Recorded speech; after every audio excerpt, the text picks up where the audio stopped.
we talked a lot about business and everything. Yep. But do you see any trends in particularly K-12 education? I teach middle school. Yep. I have an app to text my students and their parents. I'm sorry, keep going. Sixth grade.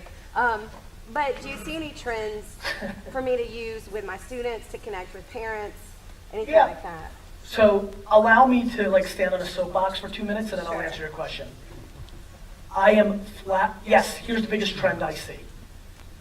That the way we educate our children right now is so broken, it makes me actually want to slip off of this and hit my head. And my sister, agree. I believe that most teachers that I know that are paying attention do. Because actually, here's the problem. We are asking by formation, I don't blame you, you've got to follow I get how it works, it's not capitalism in the school systems. We are teaching our children to memorize shit and then regurgitate it in a world where everything who's the 9th president in the United States history? This old fucker. There it is. Like, it is ludicrous what we're doing right now. We need to completely reverse it, which is they can memorize this shit at home.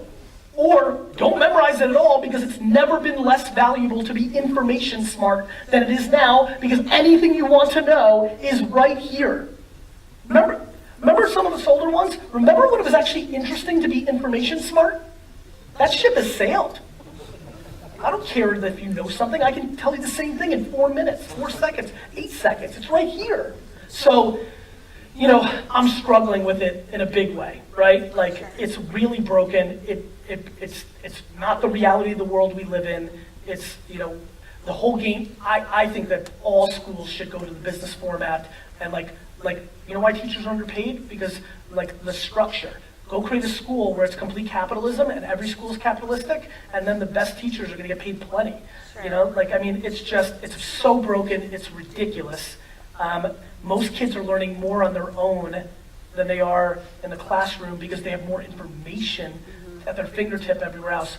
Back to your question, look, I don't know the rules. Every principal, every superintendent runs it differently. I love the notion of you texting with every mom in the class. Communication's good, kids can't hide through the structure. I hid for 12 years through the structure. I used to rip my report card up the second it got to my mailbox and flush it down the toilet to buy 3 to 6 more days of freedom before my mom got wind and punished me for 3 weeks. Graduating high school, decided I'm not going to college. Would North America be a better or a worse place?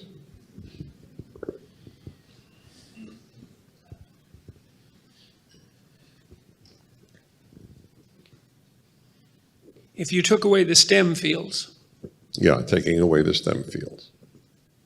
I think that universities, not colleges necessarily, I think that universities do more harm than good now.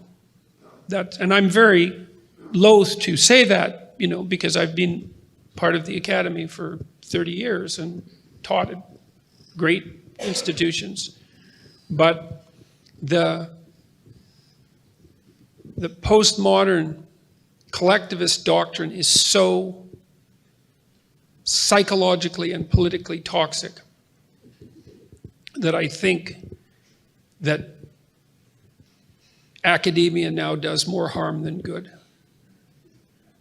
And it's not only what it teaches, which is the ideology, this ungrateful ideology which denies the existence of the individual.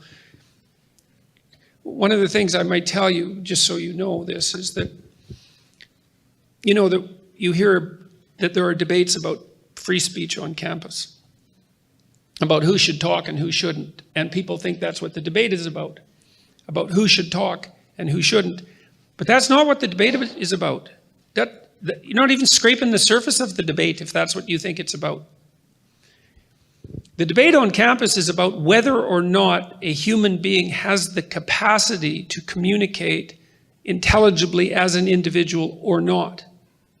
And the answer for the postmodernist collective types is that there is no such thing as an individual.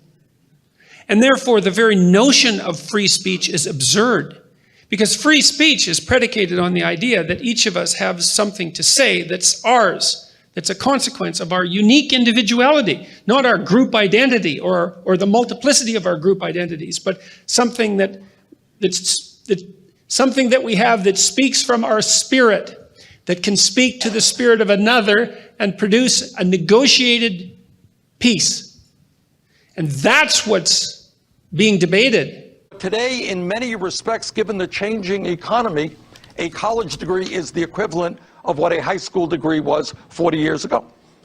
That means to me that what we have to do is make a simple statement, and that is that we will make public colleges and universities tuition free. Now, how are you going to pay for that? During my campaign for the presidency, I proposed a tax on Wall Street speculation, which would have more than covered the cost of making public colleges and universities. Wall Street speculation, and he's using old 1930s socialist language. Wall Street speculation, in other words, 401ks, people putting their money in SEP IRAs that invest in stocks and bonds. And this is just, it's utter nonsense. It's utter nonsense. And when he says things like, he's going to make tuition free and college is what high school used to be. Why do you think college is what high school used to be? Why do you think that is? It's because of a watered-down public education system and people insisting that everybody have a college degree in order to go to work in a particular industry, even if you're majoring in poli-sci, English, or lesbian dance theory.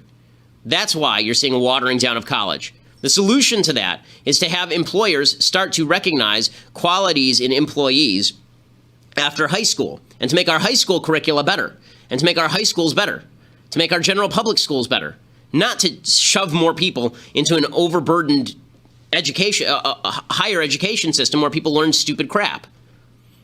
I understand that you're desperate to learn about art history, but there aren't a lot of art history jobs out there. It's not a major that tends to generate, name the art historians who are working art historians. Not people who have an art history major who got a job in something else. The working art historians. What are they, like 10? Okay, but he's saying everybody has to go to college, and who will pay for it? Of course the rich people. Of course the rich, they will always pay the rich people because they are an endless grab bag of loot. Except for the fact that the reason that a lot of the rich people are rich is because they're the ones who are hiring a lot of the other people. The reason you hire people, it's amazing how few people understand really, truly basic economics. The reason you hire somebody is because they create surplus value for you. If they don't create surplus value for you, you don't hire them.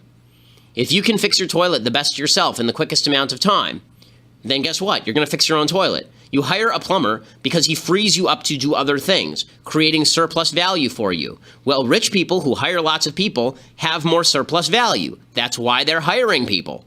They hire lots of people, and those people create, in aggregate, more surplus value. If you get rid of the surplus value, are they going to maintain the employment, or are they going to fire people, you stupid dumbass? Yeah. I mean, it's actually kind of funny. If you think of what is education, you're basically downloading data and algorithms into your brain, and it's actually amazingly bad in conventional education because it shouldn't be this huge chore. The more you can gamify the process of learning, the better. For my kids, I do not have to encourage them to play video games. Yeah. Okay. Yeah. I have to pry them from their hands, Yeah. crack. Yes. Yeah. Yes. It's drop that crack needle. Yeah. You have that problem at your house too. Yeah, Yes. exactly. The crack is addictive. And I think, unfortunately, a lot of education is very vaudevillian. You've got someone standing up there kind of lecturing at people, and they've done the same lecture 20 years in a row, and they're not very excited about it. And that lack of enthusiasm, is conveyed to the students. They're not very excited about it. They don't know why they're there. Why are we learning this stuff? We don't even know why. In fact, I think a lot of things people learn, probably there's no point in learning them. Because they never use them in the future. Because who's going to launch a rocket into space? I mean, that's just yeah, exactly. That never happens. Well, you have to say, people, I think, don't stand back and say, well, why are we teaching people these things?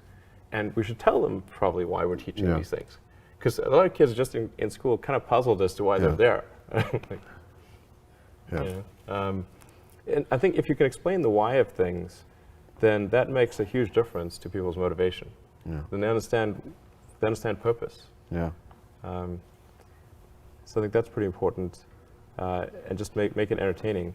But I think just in general, conventional education should be massively overhauled, and I'm sure you very much agree with that. But yeah, I mean, the analogy that I sometimes use is you've seen Batman, the Chris Nolan movie, the recent one, and it's pretty freaking awesome, right?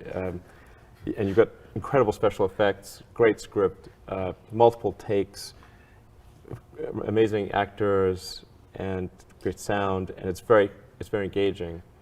But if you were to instead say, okay, that even if you had the same script, so at least it's the same script, and you said, okay, now that script, instead of having movies, we're going to have that script performed by the local town troupe. Right. Okay, and so in every small town in America, if movies didn't exist, they would have to then recreate The Dark Knight. Right. You know, with like home sewn costumes Yeah. and like, you know, jumping across the stage, and not getting their lines quite right, and not really looking like, you know, the people in the movie, and no special effects and everything. Yeah. I mean, that would suck. It would be terrible. No, that's right. That's Yeah. Very. That's education. That's education.